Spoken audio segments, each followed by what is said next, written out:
Hello friends, today we going to talk on the beard transplant.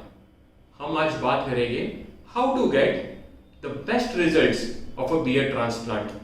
Beard transplant के सबसे बेहतरीन results हम कैसे पा सकते हैं। हमें हेयर ट्रांसप्लांट में ही कुछ चेंजेस करने होते हैं जिससे हम बियर्ड का एक नेचुरल रिजल्ट ला सकते हैं। First of all, beard transplant की जरूरत क्या है? टू बी ऑनेस्ट, कोई भी कॉस्मेटिक सर्जरी की एज सच जरूरत नहीं होती है, but there are many people their confidence looks, lot of things depend upon that particular looks, so they go for the cosmetic procedure. So beard transplant most commonly यह होता है कि कोई भी लड़के को अपर लिप और चिन में तो आते हैं बाल, लेकिन साइड में मैंडिबुलर इंफीरियर जॉ लाइन में यहाँ पे बाल नहीं आते, तो वही लोग बियर्ड ट्रांसप्लांट के लिए बहुत ही कॉमनली आजकल जाते हैं। आजकल वो काफी ट्रेंड में भी है, फैशन में भी है, तो काफी लोग करवाते हैं। तो हमें क्या करना होगा कि जिससे ये बहुत ही ज्यादा नेचुरल दिखे? तो हमें समझना होगा कि बियर्ड का जो इम्प्लांटेशन का एंगल है वो 5 to 10 डिग्री आएगा। मतलब हमें ये डायरेक्शन में, बहुत ही स्लैंटिंग डायरेक्शन में हमें बाल को इम्प्लांट करना है, क्योंकि जब उसकी ग्रोथ हो तो वो नेचुरल दिखे। काफी केसेस रिपेयर के करने के बाद मैंने ये रियलाइज किया है कि काफी जगह पे इम्प्लांटेशन सीधा किया जाता है बियर्ड का, तो जो बाल उगते हैं वो वो एक बिल्ली को या शेर को जिस तरीके से बाल आते हैं उस तरीके से आते हैं, वो ह्यूमंस के लिए बहुत अननेचुरल दिखता है।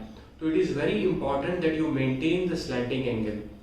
सेकेंड चीज, हमारे जो स्काल्प के ग्राफ्ट होते हैं, वो हम जब ग्राफ्ट निकालते हैं तो उसमें 1, 2 या 3 बाल होते हैं। आमतौर पे एक ग्राफ्ट में 2 बाल मिलते हैं, जबकि बियर्ड में हर एक ग्राफ्ट में सिर्फ सिंगल बाल होना चाहिए। तो जब हम यहाँ से स्काल्प के बाल निकालते हैं तो उससे आउटसाइड बॉडी हमें स्लिवरिंग और चॉपिंग करके सारे ग्राफ्ट को सिंगल फॉलिकल ग्राफ्ट में शिफ्ट करना है। सिंगल फॉलिकल मतलब एक ग्राफ्ट एक बाल, और उसे इम्प्लांटेशन करना है। तीसरी चीज, जब भी आप बियर्ड ट्रांसप्लांट करना होता है तो मेक श्योर करें, डेफिनेटली आपका सर्जन उसका ख्याल रखेगा कि आपका इम्प्लांटेशन होने के वक्त मुंह को खुला रखा जाए। जब आप ओपन माउथ करके करते हैं तो यहाँ की स्किन स्ट्रेच होती है, और स्किन स्ट्रेच होने की वजह से एक छोटे से एरिया में हम काफी ग्राफ्ट डाल सकते हैं।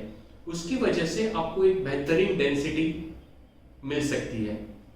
चौथी और आखिरी चीज, बियर्ड में direction of the hair shaft बहुत ही मेजर रोल प्ले करता है। इसे इंफीरियर बॉर्डर ऑफ मैंडिबल कहते हैं, जबकि ये जो एंगल होता है लास्ट में, इसे मैंडिबुलर एंगल कहते हैं। सारे बालों का direction should be towards the angle of a mandible. यहां का अगर बाल है तो वो ये से जाएगा, अगर यहां पे मैं बाल डाल रहा हूं तो उसका डायरेक्शन ऐसे रहेगा, लिटिल अपवर्ड्स। जब आप इस तरीके का डायरेक्शन मैच करोगे तो आपको एक बहुत ही अच्छी और नेचुरल लुकिंग बियर्ड मिलेगी। वेल, ये पर्टिकुलर एक्सप्लेनेशन के बाद I will show you few before after and patient experience. I am Dr. वैभव शाह, मेरा क्लिनिक मुंबई बोरीवली में है। अगर आपको कोई क्वेरी है तो आप इसके बारे में पूछ सकते हैं।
का हूँ। मुझे बीएड नहीं आते थे पहले, तो सबके थे और मेरे फ्रेंड्स के भी थे, मेरे ही नहीं थे। तो मुझे अच्छा नहीं लगता था साथ में, ऐसा दिखने में अच्छा नहीं लगता था ठीक से। तो फिर मैं कांटेक्ट किया सर से, डॉक्टर वैभव शाह उनसे। तो उनसे फिर बातचीत किया, उन्होंने मुझे फिर समझाया कि हाँ बीएड ट्रांसप्लांट होता है, अच्छा दिखेगा, हो जाएगा। तो फिर मैं थोड़ा देखा, फिर हाँ मैंने हाँ कर दिया। फिर मैंने ट्रांसप्लांट किया अच्छे से। फिर अभी मुझे आ रहा है अच्छा, देखो अच्छा दिख रहा है अभी मेरा सब। अभी मैं खुश हूँ थोड़ा।